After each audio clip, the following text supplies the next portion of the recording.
नमस्कार दोस्तों, क्राइम तक में आप सबका स्वागत है। मैं हूं सुप्रतिम बैनर्जी। आज की कहानी मेरे होम स्टेट झारखंड से है, झारखंड के गढ़वा ज़िले से, और तारीख है अगस्त 2019 की।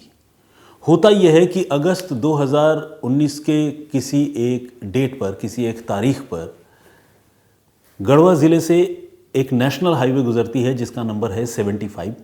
इसी नेशनल हाईवे नंबर 75 में लोगों की नज़र एक महिला की लाश पर पड़ती है।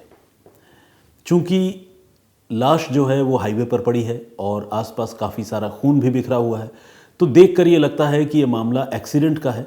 और जब लोगों की नज़र इस लाश पर जाती है तो फ़ौरन लोगों की भीड़ भी जमा हो जाती है।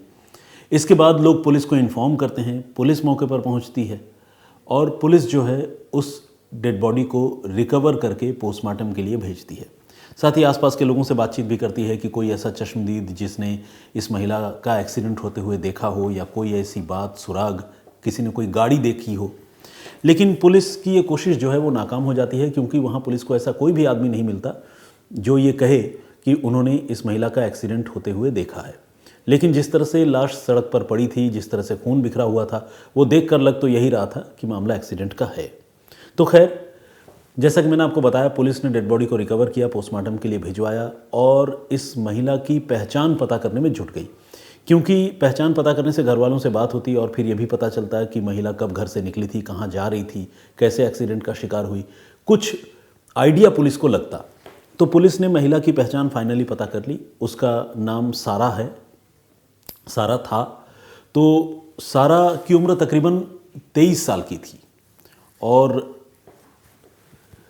सारा के घर वालों से जब पुलिस ने इस घटना के बारे में बातचीत की और उन्हें बताया कि आपकी बेटी की मौत हो चुकी है रोड एक्सीडेंट में, तो उन्होंने छूटते ही इस बात से इनकार कर दिया कि उनकी बेटी की मौत जो है वो एक्सीडेंट है।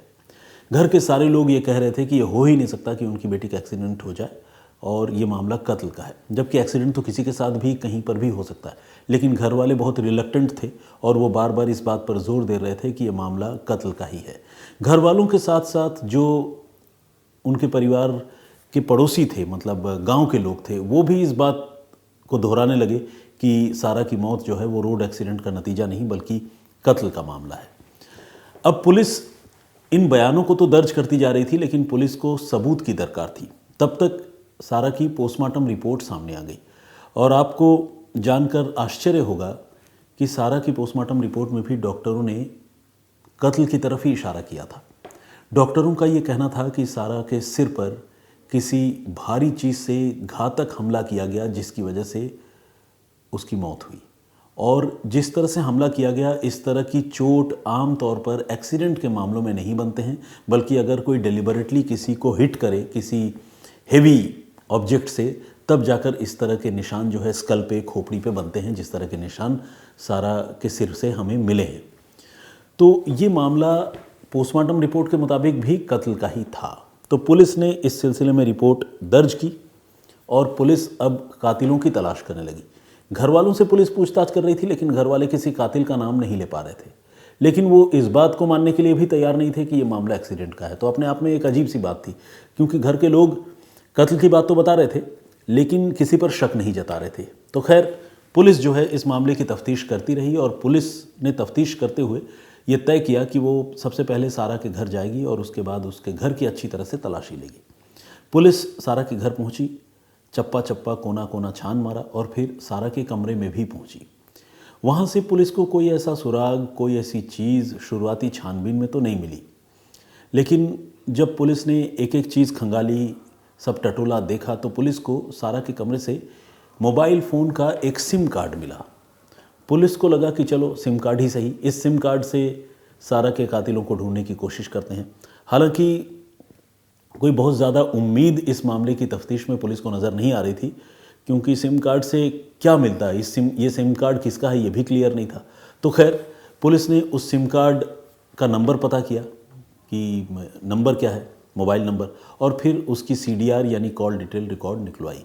जब पुलिस ने CDR का बहुत बारीकी से मुआयना किया तो पुलिस ने देखा कि सारा की अपनी मौत से पहले एक पर्टिकुलर नंबर पर देर तक बात हुई है और उस नंबर पर सारा की अक्सर लंबी लंबी बातें होती हैं। यानी सारा की ज़िंदगी में कोई ऐसा है जिसके साथ उसके बहुत इंटीमेट रिलेशनशिप हैं। इससे पहले कि उस आदमी के बारे में आपको और बताऊं, मैं आपको ये बता देना चाहता हूं कि सारा जो है वो शादीशुदा थी और उसके पति का नाम था हबीबुल्ला। लेकिन ये भी सच है कि हबीबुल्ला के साथ उसके रिलेशन अच्छे नहीं थे और दोनों में अलगाव हो चुका था, तलाक हो चुका था और दोनों अलग अलग रहते भी थे। ऐसे में तलाक के बाद सारा किसके संपर्क में थी, किससे लंबी बातें होती थी? क्या सारा की ज़िंदगी में कोई और था, उसका कोई बॉयफ्रेंड या ऐसा कोई? पुलिस को अब ये पता लगाना था। तो पुलिस ने जब CDR का बारीकी से अध्ययन किया, मुआयना किया, तो पुलिस को एक पर्टिकुलर नंबर के बारे में पता चला और पुलिस ने उस नंबर वाले आदमी को ट्रेस करने में भी कामयाबी हासिल कर ली। उस आदमी का नाम था सद्दाम और ये सद्दाम कोई अजनबी नहीं बल्कि सारा का पति रह चुके हबीबुल्ला का अपना भतीजा था। अब सवाल ये था कि अपने चाचा की वाइफ के साथ यानी चाची के साथ सद्दाम के इस तरह के रिलेशन कि सद्दाम जो है लगातार सारा से घंटों बात कर रहा है, दोनों के बीच प्रेमी प्रेमिकाओं जैसी बातचीत हो रही है। तो ये बात थोड़ा पुलिस को भी हैरान कर रही थी। लेकिन जो सच था, जो सबूत सामने थे CDR की सूरत में, उससे पुलिस इनकार भी नहीं कर सकती थी। तो पुलिस ने फिर ये तय किया कि वो इस मामले में अब सद्दाम से आगे की तफ्तीश करेगी, उससे पूछताछ करेगी। इसके बाद पुलिस ने सद्दाम को हिरासत में लिया और सद्दाम से पूछताछ शुरू की। सद्दाम ने शुरू में इधर उधर की कहानियाँ सुनाई, फिर बाद में जब पुलिस ने उसका सबूतों से सामना करवाया तो वो मान गया कि हाँ, उसके सारा के साथ अफेयर थे, यानी अपनी ही चाची के साथ उसका रिलेशन था। और ये सब कुछ जब उसकी चाची उसके चाचा की ज़िंदगी में थी, यानी दोनों पति पत्नी के तौर पर रह रहे थे सारा और हबीबुल्ला, उसी समय सद्दाम जो है इस रिलेशनशिप में इन्वॉल्व हो चुका था। लेकिन जब सारा का अपने पति से तलाक हो गया तो सारा के पति का भतीजा सद्दाम उसके और करीब आ गया और इसके बाद मिलने मिलाने का सिलसिला जो है एक तरह से खुलेआम चालू हो गया। इस कहानी में एक ट्विस्ट ये था कि सारा जो है वो अब सद्दाम में अपना फ्यूचर देखती थी। वो चाहती थी कि चाचा से तो तलाक हो गया लेकिन भतीजे से शादी होनी चाहिए और आगे की ज़िंदगी वो सद्दाम के साथ गुजारेगी। लेकिन सद्दाम के मन में कुछ और था। सद्दाम बेसिकली सारा से खेल रहा था, सारा की भावनाओं से खेल रहा था और उसके मन में सारा के साथ आगे इस रिलेशनशिप को कंटिन्यू करने या किसी मैरिटल रिलेशनशिप में इसको कन्वर्ट करने, बदलने का कोई इरादा नहीं था। मतलब शादी करने जैसी कोई बात सद्दाम के मन में नहीं थी। सारा इंसिस्ट करती थी सद्दाम को कि शादी कर लो, शादी कर लो। सद्दाम इस बात के लिए तैयार नहीं होता था, रोज़ टाल मटोल वाली बात। और आप समझते हैं कि इस तरह के रिलेशनशिप में आगे चलकर क्या होता है।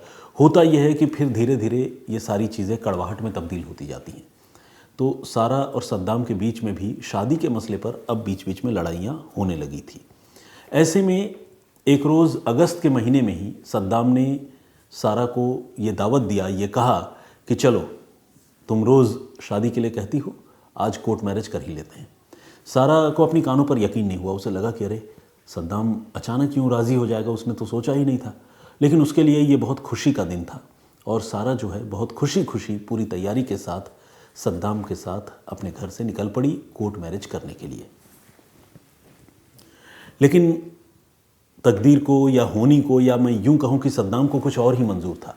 सद्दाम जो है सारा को सबसे पहले एक सुनसान जगह पर लेकर गया और वहाँ पर ले जाने के बाद उसने एक रॉड से पहले सारा के सिर पर ज़ोरदार प्रहार किया, पूरी ताकत से हमला किया और उसका नतीजा ये हुआ कि रॉड के एक ही वार से सारा ज़मीन पर लुढ़क गई, सिर फट गया और उसकी हालत बहुत ख़राब हो गई। इसी हालत में उसको सद्दाम ने उठाया। अब वो ज़िंदा थी या मर चुकी थी, कब मरी एग्जैक्टली ये कोई भी नहीं बता सकता। सद्दाम को तो लगा कि सारा मर गई है। उसने सारा को उठाया, उसकी लाश को उठाया और फिर ले गया नेशनल हाईवे नंबर 75 की तरफ। और फिर जैसा कि मैंने आपको बताया, नेशनल हाईवे में ही सारा की लाश फेंक कर वो वहाँ से रफू चक्कर हो गया, फरार हो गया। लेकिन आगे जब उसकी लाश लोगों ने देखी और पुलिस को जब जानकारी दी, पुलिस ने घर वालों से बातचीत की, उसके बाद धीरे धीरे इस मामले की कड़ियाँ जो है वो खुलती चली गई और ये पता चला कि इस महिला कि मौत जो है वो किसी एक्सीडेंट का नतीजा नहीं बल्कि कत्ल का ही नतीजा है और कत्ल के पीछे खुद उस महिला के पति का, पूर्व पति का भतीजा शामिल है। पुलिस सद्दाम को गिरफ्तार कर चुकी थी। सद्दाम अपनी पूरी कहानी पुलिस को बता चुका था। इस कत्ल के मामले में कोई और शामिल नहीं था, लेकिन एक ऐसा मामला जो शुरू में बिल्कुल ब्लाइंड मर्डर का केस था, उसे पुलिस ने अपनी मेहनत से और एक सिम कार्ड जो पीड़ित महिला या इस वारदात में मारी गई महिला के कमरे से बरामद हुई, उस सिम कार्ड के सहारे पुलिस ने इस पूरे मामले का खुलासा किया। तो ये थी आज की कहानी। कोई बहुत अजीब बात तो इस पूरी कहानी में नहीं है, लेकिन जिस तरह से पुलिस ने इस मामले को इन्वेस्टिगेट किया और जिस तरह से समाज में रिलेशनशिप जो है वो कैसे होते जा रहे हैं, मतलब जो रिश्तों की मर्यादा होती है या पवित्रता होती है वो तो कब की ख़त्म हो चुकी है। सारे मामलों में नहीं, ऑफ कोर्स ये एक्सेप्शनल केसेस ही हैं, लेकिन इस तरह की केसेस जो हैं वो वाकई सोचने पर मजबूर करते हैं। आप क्या सोचते हैं, अपनी राय हमें ज़रूर दीजिएगा। आइए कुछ कमेंट्स पढ़ता हूँ जो मेरी प्रीवियस स्टोरी पर आप लोगों ने किया है। मैंने कल एक कहानी आप लोगों को सुनाई थी जिसमें मैंने आप सबको बताया था, कल नहीं बल्कि फ्राइडे को, जिसमें मैंने आप सबको बताया था कि किस तरह से एक गाड़ी के चक्के यानी टायर के कवर से पुलिस ने एक खौफनाक हमले के केस को सॉल्व किया। तो उस पर बहुत सारे लोगों ने कमेंट किया है। तो खैर, अमित शाह के नाम से हमारे एक दर्शक हैं, उन्होंने उस स्टोरी पर कमेंट किया है। बेसिकली जो विक्टिम थी उसकी जान बहुत ही करिश्माई तरीके से बच गई, और हमने स्टोरी में ये बताया था कि विक्टिम महिला जो है वो बहुत ज़्यादा पूजा पाठ करती थी। तो अमित जी ने उस पूजा पाठ से इस विक्टिम महिला की ज़िंदगी बचने की बात को जोड़ा है और ये कहा है कि शायद उसके अच्छे कर्म थे और ऊपर वाले की ऐसी मर्ज़ी थी, पूजा पाठ करने की वजह से शायद ऊपर वाला मेहरबान था कि उस महिला की ज़िंदगी बच गई। मोहम्मद साबू का भी कमेंट आया है और उन्होंने कहा कि एक वीडियो अनसॉल्व्ड केसेस पर भी बनाइए। देखिए, अनसॉल्व्ड केसेस पर वीडियो बना सकता हूं, लेकिन मुझे लगता है कि शायद आप लोगों को वो चीज़ें इतनी ज़्यादा पसंद नहीं आएंगी। खैर, मैं फिर भी ऐसा कोशिश करूंगा कि कोई कॉम्प्लिकेटेड केस हो जो सुलझने के कगार पर हो लेकिन न सुलझ पाए, उस तरह का कोई केस हो तो फिर मैं आप लोगों को ज़रूर बताऊँगा। चौहान इंटरनेट के नाम से एक आईडी है, उन्होंने ट्रैवल मस्ती के नाम से एक ब्लॉग शुरू किया है। वो बता रहे हैं उनका नाम श्याम चौहान है और वो ये भी बता रहे हैं कि वो मेरे होम स्टेट झारखंड से हैं। तो बहुत स्वागत है श्याम आपका। नाइस एक्सप्लेनेशन सिमी भसीन ने कहा है, थैंक यू वेरी मच। एक आईडी है, उस आईडी से नाम तो नहीं समझ पा रहा हूँ, KNAUSH, पता नहीं। खैर, इन्होंने good investigation by the police department इन्होंने लिखा है। रियाज खान का कमेंट है, दिनेश सहगल जी का कमेंट है, कलाम खान, मामूनी बोरगोहाई, शोभा सिंह LK फैशन और विजेंद्र यादव जी, रोहित सिंह ने कमेंट किया है, PK चंद्रा, हरजीत मिश्रा, शफीकुल हसन ने भी कमेंट किया है, उन्होंने पुलिस की तारीफ़ की है। हसन SK, अमित पांडे ने कमेंट किया है और कुलदीप तिवारी हैं, इन्होंने कहा है कि आपकी कहानी सुनने के लिए के लत लग चुकी है सर, अब नहीं रहा जाता एक भी दिन बिना सुने, नाम भी लीजिए कुलदीप तिवारी। उन्होंने दिल वगैरह बनाया है। तो बहुत स्वागत है कुलदीप जी आपका और थैंक यू वेरी मच। खाने दिल हमारे दर्शक हैं, उन्होंने भी कमेंट किया है। हाले दिल सुना था, ये खाने दिल हैं, बहुत स्वागत आपका।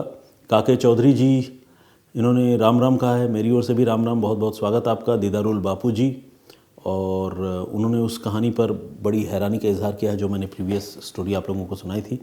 राशिद खान, ये गोरखपुर UP से हैं और इन्होंने भी हौसला अफजाई की है। परूप श्रेष्ठा जी का कमेंट है, स्वागत आपका। सुरेश चंद्र जी, इन्होंने कहा है कि तुम यार इधर उधर की बेकार बातें बहुत करते हो और अच्छी खासी कहानी का कुछ, उन्होंने आगे ऑब्जेक्शनेबल चीज़ें भी लिखी। सुरेश जी, सबसे पहले तो इस कमेंट के लिए आपका बहुत बहुत धन्यवाद। बाकी मैं जैसा हूँ वैसा ही हूँ, आपकी उम्मीदों पर खरा उतरने की कोशिश करूँगा, लेकिन मैं ये भी जानता हूँ कि मैं हर किसी की उम्मीदों पर खरा तो नहीं उतर सकता। एनीवे, बहुत स्वागत आपका। मेहताब अली इदरीशी जी का भी कमेंट है और फौजिया खान ने भी कमेंट किया है। Thank you very much all of you, इतने सारे कमेंट्स और हौसला अफजाई के लिए। मैं फिर हाजिर होऊंगा किसी और कहानी, किसी और वाक़ये के साथ। तब तक अपना बहुत ख्याल रखिए, सुरक्षित रहिए। जय हिंद, जय भारत।